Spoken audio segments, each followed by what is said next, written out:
என்ன ஆயிடுச்சுப்ப? ஏதோ காரணத்தை வச்சுக்கிட்டு என் பின்னாலேயே சுத்துறாரு. ஏதாவது பேசலாம்னாலும் என்னால பேச முடியல. என் குழந்தைங்க ஏதாவது பண்ணி வச்சிருக்கா? எதுவும் தெரியலையே.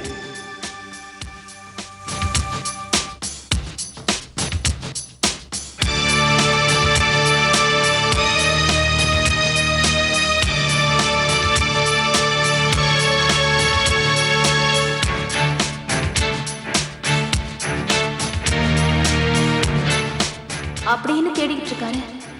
இவர் மனசுல என்ன இருக்குன்னு புரியவே மாட்டேங்குது.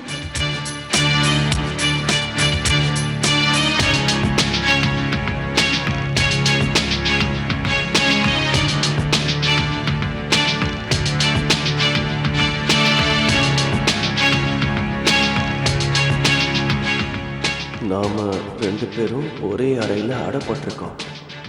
இது பிரதீப்போட கையெழுத்தாச்சு. அப்ப இதுக்கெல்லாம் காரணம் அவன் தானா? என் கையில மாட்டட்டான். அவன் சும்மா விட மாட்டான்.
கூட வெக்கமே இல்லாம எப்படி பாக்குறாரு?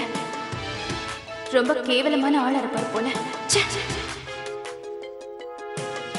கடவுளே, என்ன நடக்குதுங்க? என் மேல இருக்கிற தப்பான அபிப்பிராயத்தை போக்கணும்னு நான் முயற்சி பண்றேன். ஆனா இங்க எல்லாமே எனக்கு எதிர்மாறா நடக்குது. ஒருவேளை ஆர்த்தி அந்த பாக்கெட்டை பார்த்துட்டா என்னை பத்தி என்ன நினைப்பா? அவ அதை அந்த இடத்துல பாக்கிறதுக்குள்ள எப்படியாவது நான் அதை எடுத்து வேற எங்கேயாவது ஒளிச்சாக்கணும்.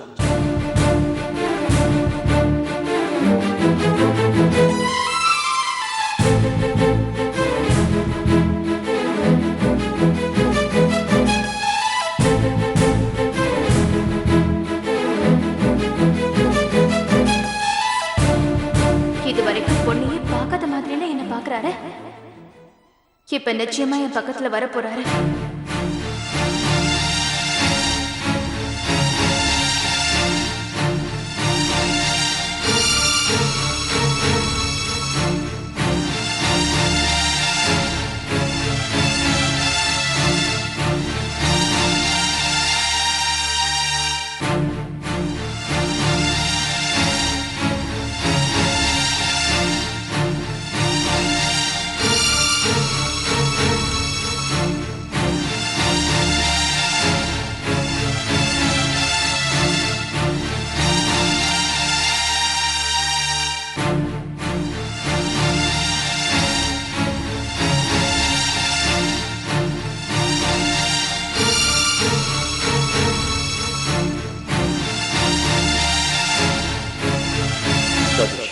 என்ன பாக்குறேன்? இதான் சரியான சந்தர்ப்பம். டக்குன்னு அதை அங்கிருந்து எடுத்து ஒழிச்சு வை. போதும், இதுக்கு மேலேயும் அமைதியா இருக்க கூடாது. இவர்கிட்ட எல்லா விஷயத்தையும் இப்பவே தெளிவா பேசிட வேண்டியதுதான். இங்க பாருங்க,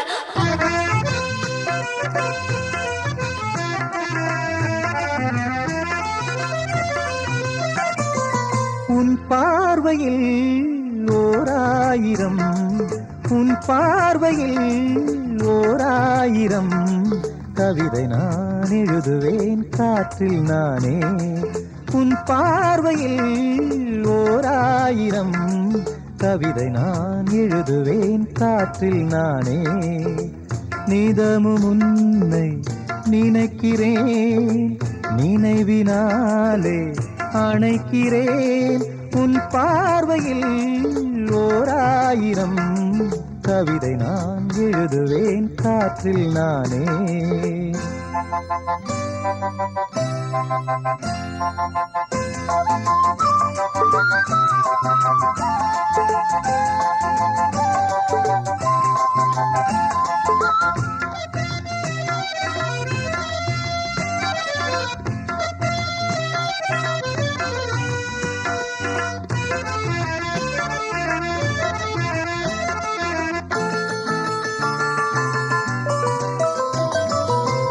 அசைத்து இசைத்தது வளைக்கரம்தான், இசைந்து இசைத்தது புது ஸ்வரந்தான்.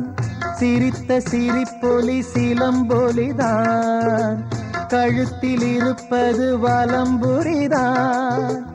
இருக்கும் வரைக்கும் எடுத்து கொடுக்கும், இருக்கும் வரைக்கும் எடுத்து கொடுக்கும். மனதை மயிலிடம் இழந்தேனே, மயங்கி தினம் தினம் விழுந்தேனே. மறந்து இருந்து பறந்து தினம் மகிழ உன் பார்வையில் ஓராயிரம் கவிதை நான் எழுதுவேன் காற்றில் நானே. நிதமும் உன்னை நினைக்கிறேன், நினைவினாலே அணைக்கிறேன். உன் பார்வையில் ஓராயிரம் கவிதை நான் எழுதுவேன் காற்றில் நானே.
சங்கீத மேகம் தேன் சிந்தும் நேரம், ஆகாயம் பூக்கள் தூவும் காலம்.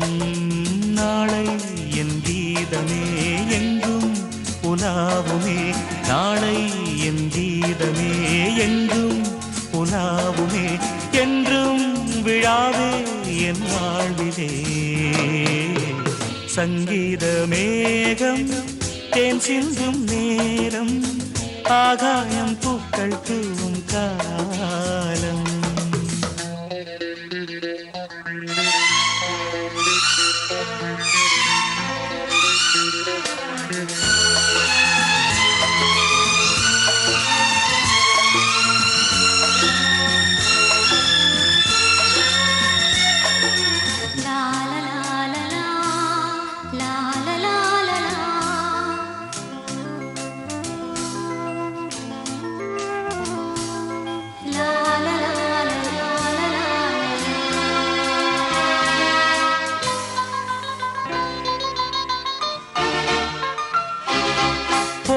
பாதை தூரமே வாழும் காலம் கொஞ்சமே ஜீவ சுகம் பெற ராக நதியினில் நீ நீந்தவா போகும் பாதை தூரமே வாழும் காலம் கொஞ்சமே ஜீவ சுகம் பெற ராக நதியினில் நீ நீந்தவா இந்த தேகம் மறைந்தாலும் இசையாய் மலர்வேன் இந்த தேகம் மறைந்தாலும் இசையாய் மலர்வேன் கேளாய் பூமனமே சங்கீத மேகம் தேன் சிந்தும் நேரம் ஆகாயம் பூக்கள் தூவும் காலம்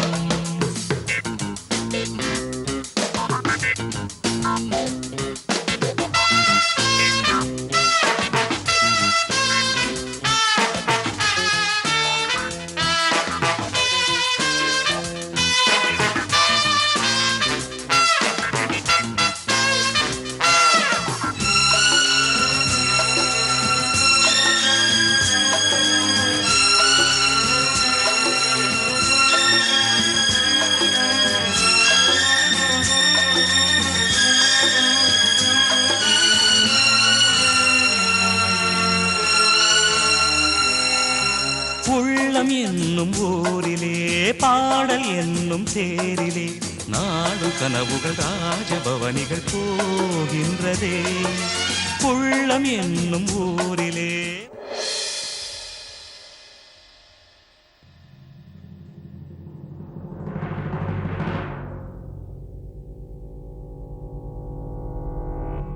ஹாய் அண்ணா.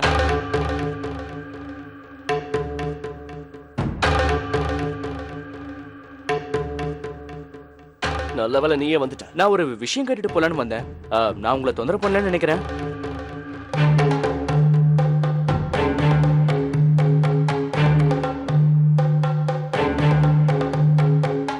அது அது வந்து அப்போ நீங்க ஏதோ கேட்க வந்தீங்க. முதல்ல நீ உள்ளவா. ஏன்னா ஏற்பாடெல்லாம் நல்லா இல்லையா? நான் என்ன சொன்னேன்னு உன் காதுல விழலையா? முதல்ல உள்ளவா. என்னாச்சு நம்ம அண்ணனுக்கு? ஒருவேளை இந்த ஏற்பாடு அவருக்கு பிடிக்கலையோ என்னவோ?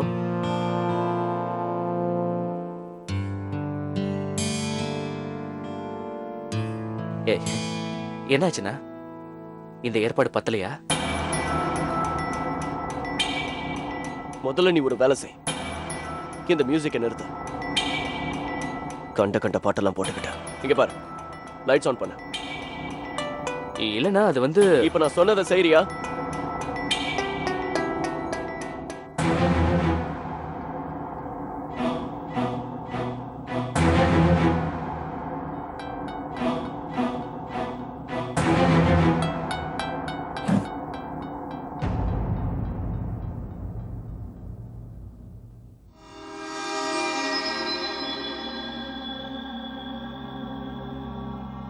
என்னது?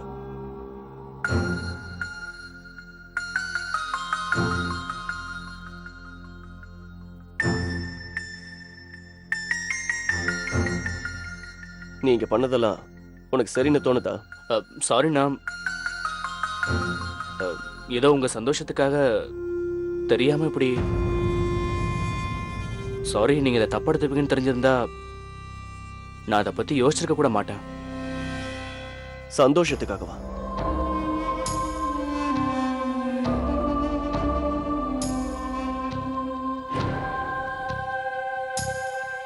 கல்யாணத்துக்கு அர்த்தம் இதுதான் சொல்றியா?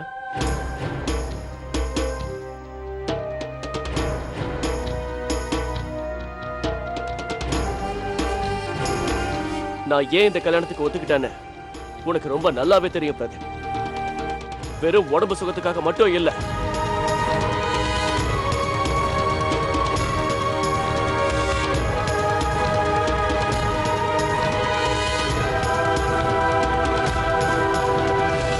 நான் இந்த கல்யாணத்துக்கு சம்மதம் சொன்னதுக்கு நீ மட்டும்தான் காரணம். ஏன்னா என்ன டார்ச்சர் பண்ணதே நீதான். எப்ப நீங்க கல்யாணம் பண்ணிக்கிறீங்களோ அப்பதான் நானும் கல்யாணம் பண்ணிப்பேன்னு சொன்னேன். நீ வாழ்க்கை பூரா தனி ஆளா இருக்க கூடாதுன்னு தான் நான் இந்த மறுமணத்துக்கு சம்மதிச்சேன்.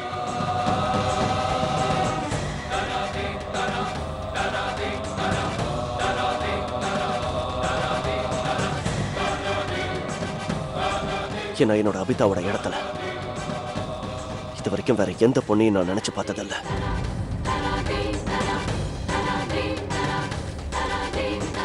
அபிதாவை எப்பவுமே நல்லா மறக்க முடியாது.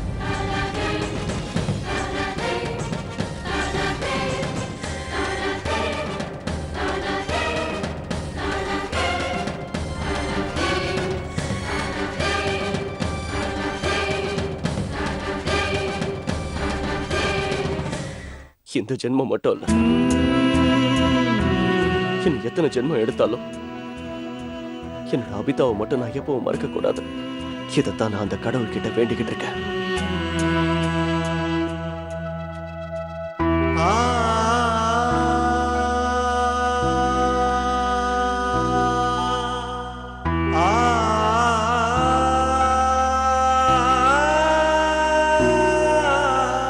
என்னோட இந்த கல்யாணத்துக்கு முழு காரணம் என் குழந்தைங்க பானுக்காகவும் பிரியாவுக்காகவும் தான். அந்த குழந்தைங்க வளர்ந்து பெரியவங்களானதுக்கு அப்புறம் ஒரு தகப்பனை விட ஒரு தாயோட அரவணைப்பு அவங்களுக்கு ரொம்ப முக்கியம். நான் அவளை கல்யாணம் பண்ணிக்கிட்டது எனக்கு ஒரு நல்ல மனைவியா இருக்கணுங்கிறதுக்காக இல்லை, என்னோட 2 குழந்தைகளுக்கும் நல்ல அம்மாவா இருக்கணுங்கிறதுக்காக.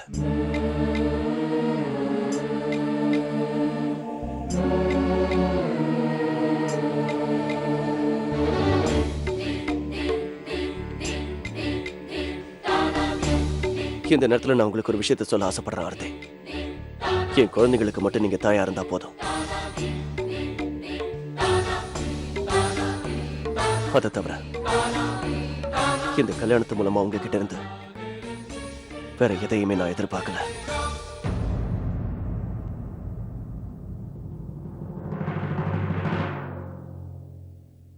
சாரிண்ணா, இன்னைக்கு நான் உங்க ஃபீலிங்ஸை புரிஞ்சுக்காம உங்களை ரொம்ப நோகடிச்சிட்டேன்.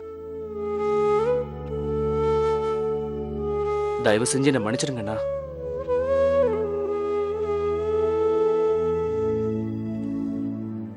ஏய், பரவாயில்ல விட. நான் உன் மேல கோவப்பட்டத தப்பா நினைச்சுக்காத.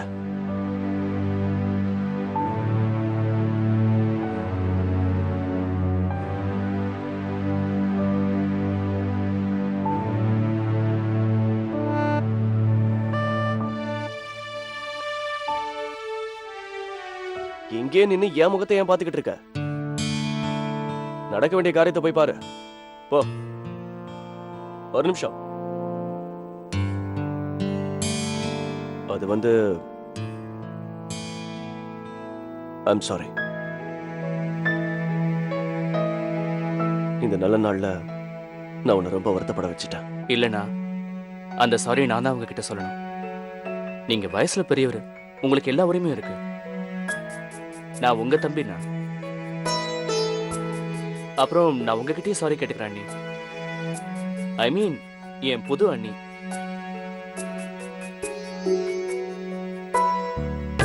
நான் பண்ண தப்புக்கு என்ன மன்னிச்சிருங்க.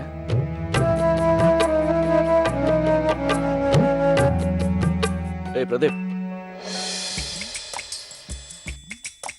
இங்க வேற எதுவும் ஏற்பாடு பண்ணி வைக்கலையே? இல்லைண்ணா, வேற எதுவும் இல்லை. இதையும் நான் இங்கேருந்து எடுத்துட்டு போயிடுறேன். அப்புறம் அந்த மியூசிக்கை ஸ்விட்ச் ஆஃப் பண்ணிடுறேன். லைட்ஸும் ஆன்லயே இருக்கட்டும். நான் வேற எதுவும் பண்ணலைண்ணா. வேற யாரும் ஏதாவது பண்ணாங்களான்னு எனக்கு தெரியாது. அது சரிண்ணா, இந்த மியூசிக் அப்புறம் லைட்டிங் எல்லாம் ஓகேவா? கல்யாணம் ஆனாலும் உன் வாழ்த்தனம் குறையிலையே. முதல்ல கிளம்பிங்க எடுத்து. ஓகே, பாய்.